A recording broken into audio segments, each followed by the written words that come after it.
Hallelujah.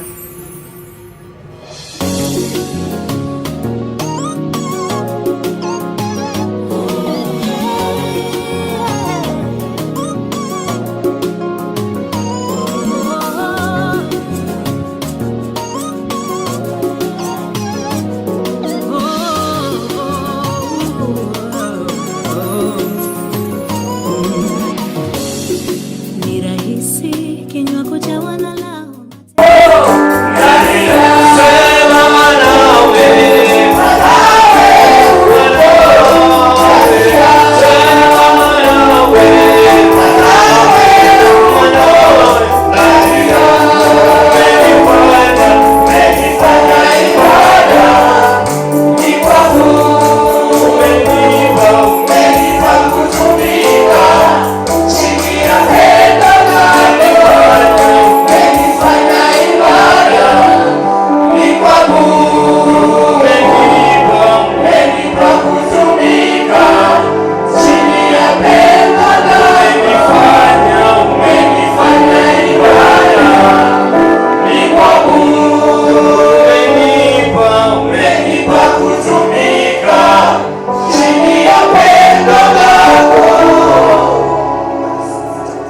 Unastahili sifa, unastahili kuinuliwa, mfalme wa ajabu. Wakati kama huu Bwana, umekuwa mwema, umekuwa kimbilio kwetu, umekuwa msaada wa karibu Bwana. Tunasema asante ni kwa sababu ya umbali huu Bwana, asante ni kwa sababu ya neema yako mpya Bwana, ambao umetukirimia katika maisha yetu. Wakati wa leo Bwana, tunatabasamu Bwana, katika mioyo yetu Bwana imejawa na furaha Bwana, ni kwa sababu ya matendo mazuri ambayo umeyatenda katika maisha yetu. Wakati wa sasa Bwana, tuko mbele zako Bwana, mtumishi wako amesimama mbele zako Bwana, ako tayari Bwana kutulisha neno lako. Bwana Mungu Bwana, ukamtumie Yesu, ukamtumie kama chombo, ukamtumie katika viwango vya juu Bwana. Wacha kanene na mioyo yetu Bwana, acha nasi tunapoenda kulisikiza Bwana, wacha tukabarikiwe Bwana na tukabadilishwe kwa neno hilo Bwana. Wacha tukapate kutenda neno hilo kwa sababu ya mapenzi yako. Unastahili sifa, unastahili kuinuliwa. Kila mmoja kabarikiwe na taifa yote yakainuliwe. Kila mmoja anapolipokea neno hili Bwana, wacha Bwana likae Bwana ndani ya maisha yake Bwana, na tukapate kumtenda mema. Unastahili kuinuliwa. Pokea sifa na utukufu Bwana, katika jina la Yesu Kristo naomba nikiamini. Amen. Amen. Asante, tupigie Yesu tena makofi mazuri.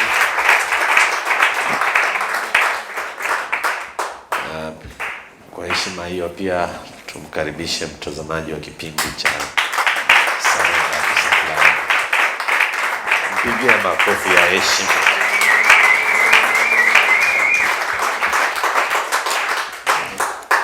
Jipigie makofi kwa kufika.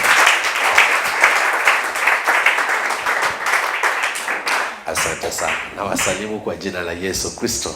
Bwana asifiwe. Amen. Bwana Yesu ainuliwe. Amen. Hii ni siku ya pili kwa mwezi wa 7 kwa mwaka wa 2023. Ninaleta kwetu mada mpya ambayo tutaandamana nayo kwa mwezi huu wa 7. Katika Biblia nambari 7 imewekwa kwa ajili ya Mwenyezi Mungu. Siku ya 7 Mungu alipumzika kutoka kwa kazi zote. Alifanya siku 6. Siku ya 7 alipumzika, ikaitwa Sabato.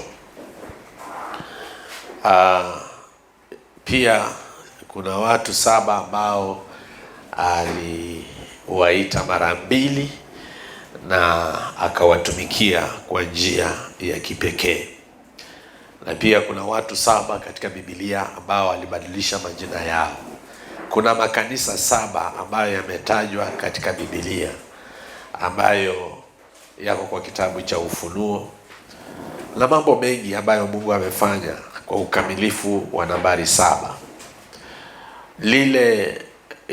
Ile leta kwa Kiswahili ni nini?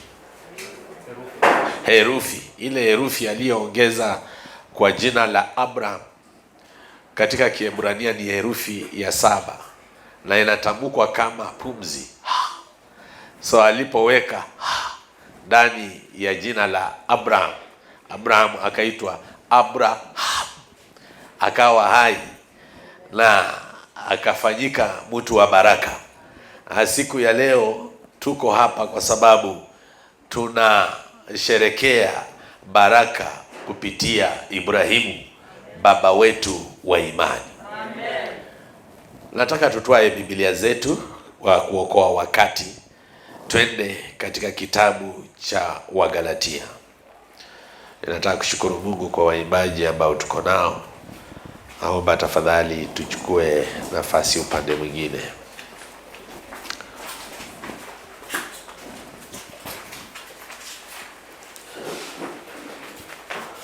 Tunasoma Wagalatia. Tutasoma vitabu vingi siku ya leo, ndugu mtazamaji, kwa sababu tunaweka misingi ya mada tunayoenda kuzungumzia. Mada yenyewe kwa Kiingereza ni strategies to a successful future. Strategies to a successful future. Kwa Kiswahili tunasema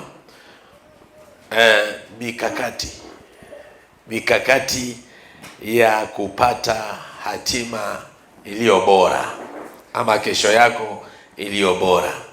Kiswahili kinanilemea kidogo, lakini mambo ni hivyo. Kwa hivyo tunaenda kwa kitabu cha Wagalatia sura ya 6, mahali mada kuu ya mwezi wa 7 itatoka. Strategies to a successful future. Njia za kufanikiwa katika hatima yako. Njia za kufanikiwa katika hatima yako. Tutasoma mistari michache, lakini mada ya leo, Jumapili hii ya kwanza kwa mwezi wa 7, tunazungumzia kwenye kipindi hiki cha Ongatet, tunazungumzia kuvunja mifumo mibaya. Kuvunja mifumo mibaya. Breaking evil strategies. Tunaweza sema pia kuvunja mifumo ya kishetani. Kuvunja mifumo ya kishetani. Na leo tunaanza na mfumo wa kwanza, umasikini.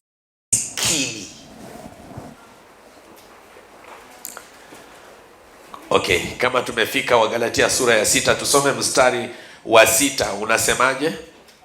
Mwanafunzi na amshirikishe mkufunzi wake katika mema yote.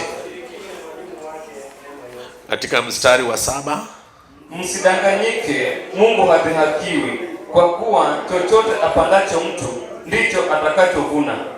Mstari wa 8, maana yeye apandaye kwa mwili wake, katika mwili wake atavuna uharibifu, bali yeye apandaye kwa roho, katika roho atavuna uzima wa milele.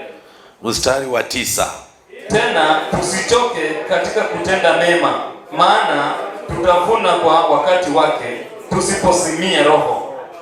Then mstari wa 10, kwa hiyo kadiri tupatavyo nafsi za na kuwatendea watu wote mema, na hasa jamaa ya waaminio. Tuseme amen. Amen. Tuseme tena amen. Amen. Turudi nyuma kidogo kwa mlango wa 3, tusome mistari ya 13 hadi 14. Wagalatia sura ya 3 mistari ya 13 na 14. Kwa kuokoa wakati, mstari wa 13 unasemaje? Kristo alitukomboa katika laana ya torati, kwa kuwa alifanywa laana kwa ajili yetu.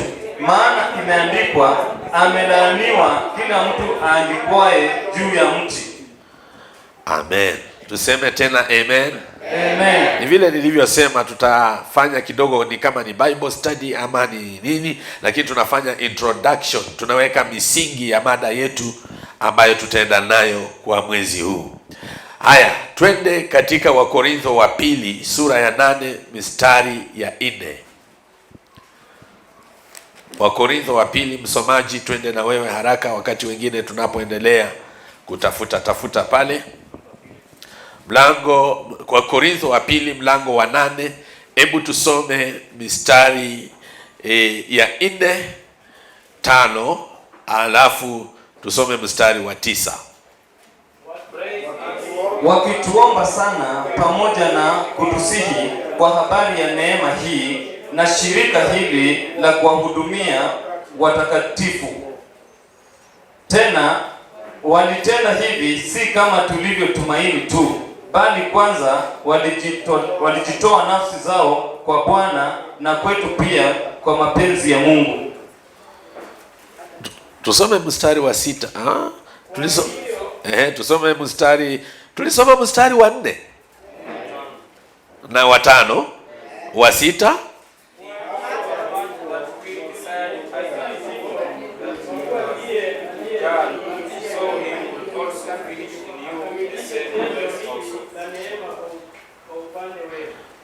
Mstari wa 7.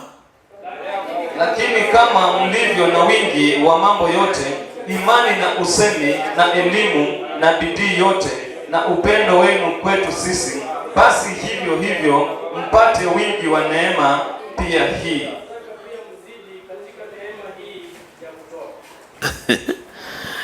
Kuna yenye imesemekana huko nyuma, imesema vizuri. Mstari wa 9 unasemaje? Maana mmejua neema ya Bwana wetu Yesu Kristo, jinsi alivyokuwa maskini kwa ajili yenu, ingawa alikuwa tajiri, ili kwamba ninyi mpate kuwa matajiri kwa umaskini wake. Turudia mstari wa 9. Maana mmejua neema ya Bwana wetu Yesu Kristo, jinsi alivyokuwa maskini kwa ajili yenu, ingawa alikuwa tajiri, ili kwamba ninyi mpate kuwa matajiri kwa umaskini wake. Twende Matthew chapter 4. Matthew chapter 4. Matthew chapter 4. Mathayo sura ya 4, tutasoma mistari ya 8 na ya 9. Mathayo sura ya 4 mistari ya 8 na 9. Soma ndugu. Kisha Ibilisi akamchukua mpaka mlima mrefu mno, akamwonyesha milki zote za ulimwengu na fahari yake, akamwambia, haya yote nitakupa ukianguka kunisujudia. Tumesoma mstari wa 10. Okay, mstari wa 10 wanasemaje? Ndipo Yesu alimwambia, nenda zako Shetani, kwa maana imeandikwa, msujudie Bwana Mungu wako, umwabudu yeye peke yake. Amen. Tuseme amen. Amen. Basi tutakamilisha maandiko ya sasa kwa sababu ya muda kwa kitabu cha Mhubiri sura ya 9. Tutasoma Mhubiri sura ya 9. Tutasoma mistari michache pale, kisha nitafanya kujumulisha, lakini leo nitachukua muda mrefu kidogo kwa ajili ya kuomba pamoja na mtazamaji, kisha tutaanza kuchambua maandiko haya baadaye. Katika kitabu cha Mhubiri sura ya 9 kuna mtu hapo ambaye tunataka tusome habari zake, alafu tuendelee. Verse 13, chapter 9, the book of Ecclesiastes. Msomaji ama sisi sote tusome mstari wa 13 kuokoa wakati. Pia nimeona hekima chini ya jua, nayo ni kama hivi, tena kwangu mimi ilionekana kuwa ni neno kubwa. 14. Palikuwa na mji mdogo na watu ndani yake walikuwa wachache. Akaja mfalme mkuu juu yake, akauhusuru, akajenga ngome kubwa ili kuupiga. Verse 15. Basi kulionekana humo mtu maskini mwenye hekima, naye kwa hekima yake akauokoa mji ule, lakini hata hivyo hapakuwa na mtu yeyote aliyemkumbuka yule mtu maskini. Wow. Mstari wa 16. Ndipo niliposema, bora hekima kuliko nguvu, walakini hekima ya maskini hudharauliwa, wala maneno yake hayasikilizwi. Tuseme amen. Amen. Basi tuketi mbele za Bwana. Wapendwa, wacha nikuje tu kwa mada ya leo, nikiunganisha na ile ya kusema ya kwamba tunatafuta njia za kuwa na maisha bora katika siku za usoni.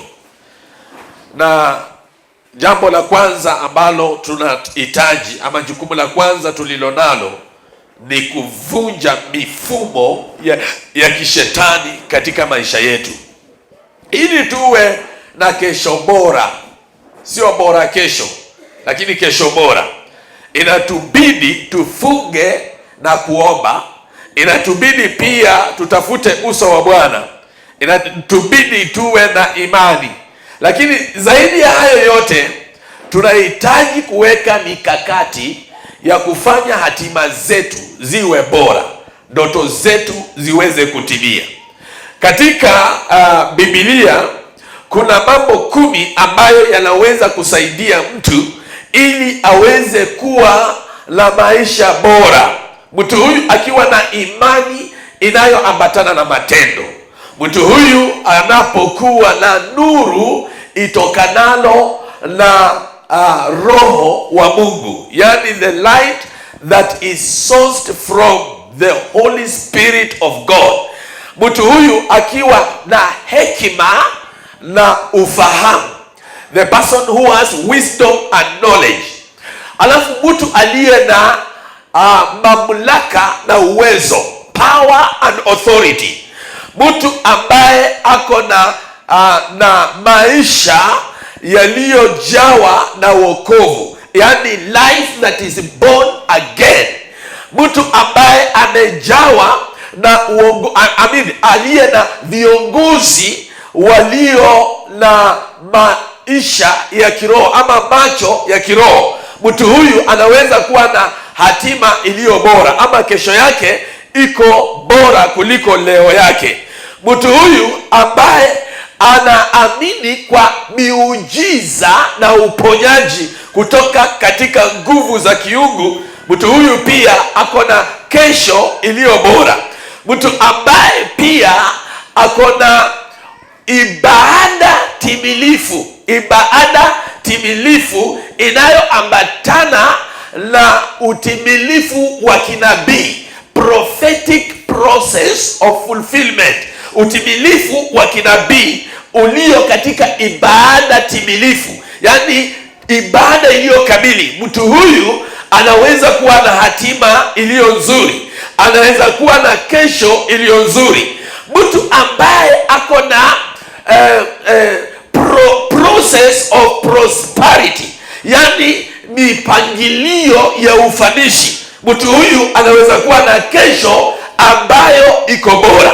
Kwa hivyo tumesoma mahali ambapo kuna mji mdogo ambao ulikuwa umewekwa katika hali ya hatari na taharuki, na ulikuwa unaenda kuangamizwa kwa sababu kuna mfalme wa nguvu alikuwa amekuja ili kuangusha ule mji. Na inakaa ni kama mji ule ulikuwa na vitu ambavyo vilivutia yule mfalme wa nguvu kuja kuangamiza, na akajenga himaya, akajenga ukuta kando ya ule mji, akangojea mji ule kwa muda mrefu ili aweze kuuangamiza.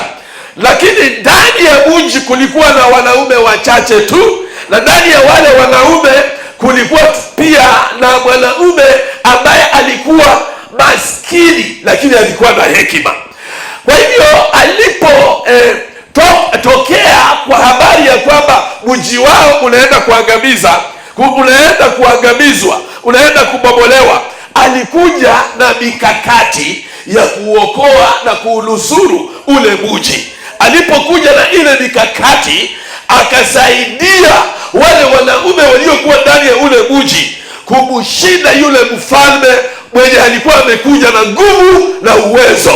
Na mwandishi anasema alipogeuka akaangalia, aliona kumbe nguvu za yule mtu hazikumsaidia, kwa sababu ni bora uwe na hekima kuliko kuwa na nguvu. Kuna vitu ambavyo unahitaji kutumia akili na kuna vitu ambavyo unahitaji kutumia misuli.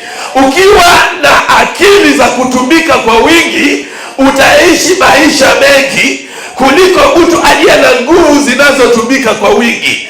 Yeye uzeeka kabla ya miaka yake. Leo ninasimama siku ya leo niseme kuhusu huyu mhubiri. Anasema ni balaa kubwa, kwa sababu watu walipotumia ile mikakati ya mtu maskini, walirudi wakamsahau, walirudi wakamdharau, walirudi wakamwacha baada ya mji wao kupona. Wapendwa, Biblia inapozungumza mambo haya inasema ni kwa sababu huyo mtu alikuwa maskini. Kwa hivyo leo hii, mahali ambapo uko, mahali ambapo unaishi, mahali ambapo unafanya kazi, mahali ulikozaliwa, mahali ambapo unatembea kila wakati, angalia uone ni mfumo gani unaofanya kazi mahali pale ambao unasababisha umaskini uweze kukita mizizi katika jamii. Ningekuja kwa jina la Bwana nikwambia ya kwamba uko nyumbani mwa Bwana ili upate hekima itakayokusaidia kuvunja mifumo ya kishetani inayosababisha watu waishi katika nguvu za yule mfalme wa ulimwengu huu anayeitwa anayeitwa Lucifer, kwa sababu hekima ni Yesu Kristo, lakini mfalme mwenye nguvu ambaye anakuja kuharibu anaitwa Shetani. Maana kazi yake ni kuharibu, ni kubomoa na ni kuangamiza. Lakini Yesu amekuja ili watu wawe na uzima na wawe na huo uzima kweli kweli. Na ndipo alipokuja huyu mfalme, alichokifanya cha kwanza, alimpandisha kwenye milima, akamuonyesha vitu vyote alivyo navyo, mali yote aliyo nayo. Akaonyesha Yesu jinsi ambavyo anamiliki vitu na falme mbalimbali. Akamwambia, na sasa ukinisujudia mimi, niko tayari kuchukua hivi vitu na kukupatia. Kwa nini Shetani anamwambia Yesu hivyo? Kwa sababu alikuwa amesoma background ya Yesu. Aliona Yesu akizaliwa juu ya hori la kulia ng'ombe. Aliona Yesu wazazi wake ni watu ambao hawana mali nyingi. Aliona Yesu ni mtu masikini. Kwa hiyo akamwambia, kuja nikuonyeshe utajiri ambao ukinisujudia mimi nitakupatia. Nimekuja nikumbushe kanisa ya kwamba hata Shetani akuonyeshe utajiri wake wote na mali yake yote. Imefika wakati tuambie Shetani, toka ndani ya nyumba ya Bwana, toka ndani ya jamii za watakatifu, ili waweze kupokea miliki zao na Mungu wetu aweze kutubariki baraka za Ibrahimu. Maana Yesu amechukua laana zote ambazo tulikuwa nazo, laana za umasikini, umasikini wa Kiafrika, ameziweka msalabani ili kila amwaminie apokee baraka za Ibrahimu. Na ndio maana uko mahali hapa, na ndio maana wewe mtazamaji umepewa fursa ya kusikiza kipindi hiki. Unaweza kuvunja mfumo wa Shetani, kwa sababu Shetani ni muongo. Uongo wa kwanza ambao amekwambia ni kwamba pesa ni chanzo cha wewe kuanguka, ni chanzo cha wewe kumwacha Yesu. Amekwambia ukiwa na pesa zitakufanya uwe mtu mwovu. Kwa hivyo anasema watu walio watakatifu waendelee tu na ibada, lakini wasiwe na mali, wasiwe na utajiri. Nimekuja niambia Shetani, wewe ni muongo. Hatutakusujudia ili tupate mali yetu, hatutakupigia magoti ili tupate mali yetu. Tunajua sisi ni wana wa mfalme na fedha na dhahabu zimo mikononi mwake. Amelinda mbingu na amelinda na dhahabu za duniani.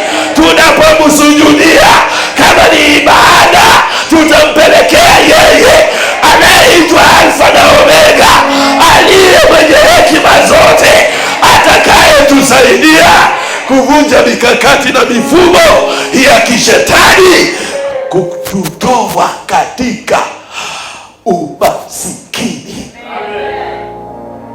Nimekuja niambie mtu na kukumbusha tu, kuna aina mbili ya umasikini.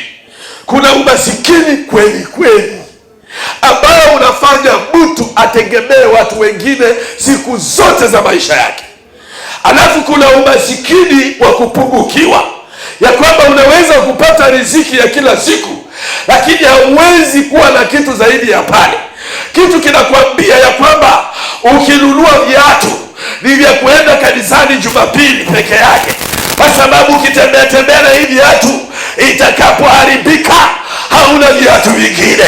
Kitu inakwambia kuku ni kwa wale ambao tunatoka Western, kitoweo chenye tunapenda sana ni kuku. Kule Nyanza ni mambo na samaki na kadhalika. So kuna umaskini ambao husema ya kwamba kuku inachinjiwa siku ya Krismasi. Hiyo ndio siku ambayo tutachinja kuku, siku ambayo labda kuna sherehe fulani.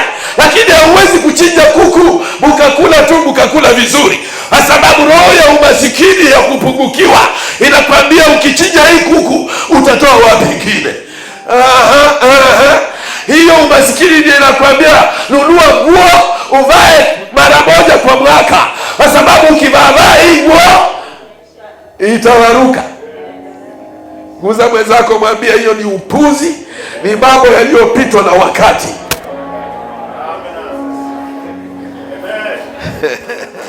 Nasema tena, guza mwenzako, mwambie hata kama hapendi, mwambie hiyo ni upuzi, ni mambo yaliyopitwa na wakati.